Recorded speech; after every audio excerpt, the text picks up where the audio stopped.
Le premier médicament des mycoses vaginales, c'est l'eau. L'hydratation. Boire 2,5 litres d'eau par jour. Ça, c'est la moyenne selon les poids que j'ai calculés et je vous donne gratuitement. Sinon, on boit de l'eau en fonction de son poids. Donc, comme j'ai dit, le premier médicament, c'est l'eau. Au-delà des ovules gynécologiques qu'on prend en pharmacie. Ce qu'on vend sur Facebook, là, c'est l'arnaque. Mais vous ne vous rendrez compte que quand vous allez avoir les effets secondaires de ce qu'on vous vend et que vous mettez dans les parties intimes, comment vous faites pour faire confiance à des personnes qui n'ont jamais fait l'école de médecine ou d'infirmerie au point d'acheter les produits, ces herbes qui vous vendent, ils vous disent que ça soigne, je ne sais pas quoi, ça fait accoucher, ça resserre. Sérieusement, vous n'avez pas pitié de votre corps? Votre corps n'est-il pas assez important? Bref, revenons au sujet du jour, les mycoses. On va parler des causes et puis on va donner le traitement. On va faire l'effort que la vidéo ne soit pas longue. La première cause que je vais mentionner ici, c'est la grossesse. Durant la grossesse, le corps subit quoi? Ce qu'on appelle quoi? La baisse des défenses immunitaires. C'est-à-dire que les défenses du corps sont au plus bas niveau parce que la femme attend l'enfant. Donc la femme aura tendance à avoir on appelle ça comment? La femme aura tendance à avoir les infections, les mycoses. À ne pas faire. Il faut bien faire la différence entre les mycoses et la vaginose. Qui est simplement la vaginose est causée par une bactérie. Donc, on a besoin d'un traitement antibiotique. Les mycoses, pour les mycoses, il faut juste les ovules gynécologiques qu'on trouve en pharmacie.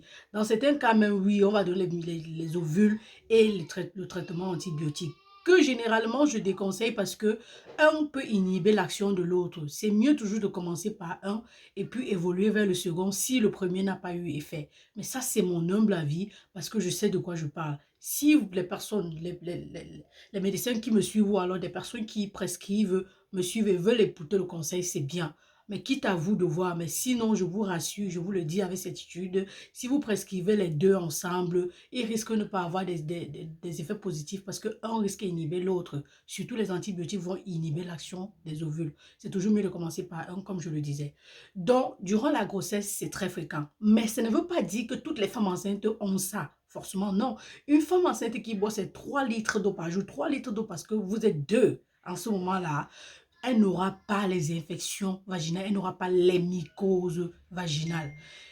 Une femme enceinte qui porte les dessous en coton, ok, et qui dort nue, c'est-à-dire qu'elle porte une nuisette ou un pyjama sans sous-vêtements durant la nuit, elle n'aura pas ce genre de problème. Pourquoi? Parce que déjà, tu as les défenses qui sont très basses. En plus, tu marches sous la chaleur, tu marches sous la chaleur, tu as la sueur, tu as la transpiration qui sont là et les urines aussi n'aident pas. Quelques gouttes peuvent remonter puis ça te cause ces mycoses-là. Donc, du coup, il faut aussi se rappeler que quand on part aux toilettes, il faut se laver les parties intimes. C'est vrai que laver trop les parties intimes, c'est pas bien, mais durant la grossesse, c'est important de le faire parce que si tu ne t'hydrates pas trop, l'urine sera acide et si quelques gouttes remontent, tu ne t'aides pas trop. Donc, on a parlé de la grossesse, mais dans la grossesse, on a ajouté encore d'autres causes comme le style de vie, sous-vêtements, urine et autres. La deuxième cause très grave, mais souvent un peu incognito, c'est le fait d'avoir plusieurs partenaires sexuels. Je parle de mycose vaginale jusqu'ici. Avoir plusieurs partenaires sexuels qui entrent, hein, ça n'aide pas. Ça aggrave les choses. Vous allez vous rendre compte que vous allez soigner la mycose vaginale avec les ovules même gynécologiques, prescrits par un gynécologue. Il n'y aura pas effet. Vous allez vous plaindre que non, il n'y a pas effet. Non seulement parce que vous avez plusieurs partenaires, mais aussi parce que vous ne vous hydratez pas. Souvenez-vous toujours, le premier médicament, c'est l'eau. Donc, il faut baisser le niveau, tata. Voilà. La troisième cause, c'est cette fois-ci, qui peut non seulement causer la vaginose, mais aussi la mycose en même temps, c'est-à-dire les deux. Avec cette perte cette perte blanche, ces pertes blanches de couleur jaunâtre et les démangeaisons qui vont avec plus ou moins des odeurs, c'est une infection sexuellement transmissible inconnue.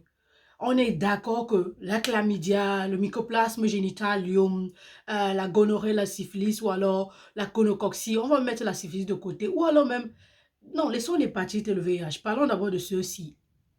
On est d'accord qu'ils n'ont pas le même traitement. Ça veut dire que l'ovule gynécologique ou alors un antibiotique destiné à détruire la mycose vaginale ou alors la vaginose ne va pas détruire ces bactéries-là. Non, ils ont des traitements spécifiques. Ils ont des antibiotiques spécifiques à eux.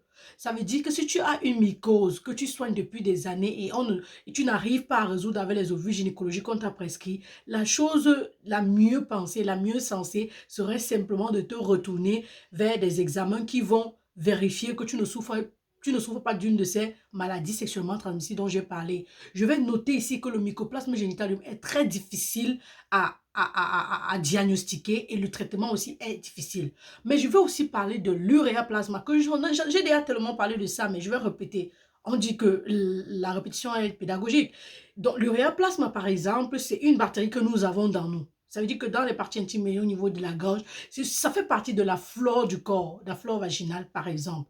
Du coup, cette bactérie-là, par contre, elle commence à s'activer, elle commence à causer beaucoup de problèmes quand il y a trop d'activité dans les parties intimes de la femme. On revient au fait d'avoir plusieurs partenaires sexuels, de faire trop du sexe. J'espère qu'on ne va pas me bloquer avec le mot que je vais utiliser.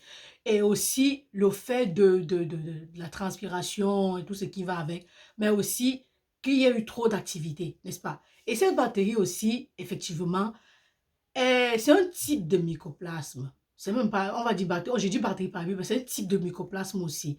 Donc, c'est difficile aussi à diagnostiquer, le traitement est aussi difficile. Des gens font des 2 ans, 3 ans, 4 ans avec ça, malgré les traitements qu'ils prennent. Et dans ce cas-là, qu'est-ce que je dis? Si vous avez pris le traitement une fois, vous avez attendu, ça n'a rien fait, vous avez repris 2 fois, ça n'a rien fait, ne faites rien et limitez les activités en bas là-bas et attendez, ça va se résoudre. Il faut aussi se rappeler que même si vous avez seulement la mycose, pas la vaginose, et que vous êtes en train de suivre un traitement, c'est bien d'arrêter l'activité. C'est bien de ne plus rien mettre là-bas jusqu'à guérison. Et il faut se traiter avec son partenaire quand on a déjà une mycose qui revient. Donc, il faut aller à l'hôpital à deux, découvrir quel est le problème et se traiter ensemble pour éviter la récidive. Ceci dit, après, pendant que vous êtes en train de prendre le traitement, vous avez fini, il faut attendre minimum 2 à 1 mois même, si possible, avant de recommencer à faire. Ça ne fuit pas. Ça ne fuit pas, à moins que vous vouliez vraiment toujours souffrir de cette infection, prendre des médicaments qui ne vont jamais rien faire et continuer à souffrir comme ça. Je ne sais pas. Maintenant, on a parlé de tout ça. Vous avez dit, mais quel est vraiment le problème? Le problème, c'est que dans votre corps, dans la partie là, le vagin, il y a ce qu'on appelle des bactéries, des champignons qui sont destinés à protéger cette partie. Et ils vivent à la température du corps 37,5. Donc, quand il y a trop la chaleur, ça ne va pas. Donc, les bains vaginaux là aussi n'aident pas. Et aussi, ils n'aiment pas être perturbés. Ils sont là pour protéger. Quand peut-être le pH descend trop, la partie là est acide. Donc, quand ça descend trop en dessous de 3,4 comme ça là, ou alors ça monte trop, ça les dérange. Ils aiment être corrects. Donc, c'est pour ça qu'il faut vraiment avoir une hygiène intime tranquille, simple, avec de l'eau, simplement on lave l'extérieur, on n'a pas besoin de mettre le doigt à l'intérieur, donc trop de mouvements à l'intérieur les dérange. Et du coup, parfois ce sont ces mêmes bactéries, les mêmes champignons qui se redressent contre le corps, qui se retournent contre le corps, ou alors des agents externes, comme j'ai parlé tout à l'heure, des infections sexuellement transmissibles.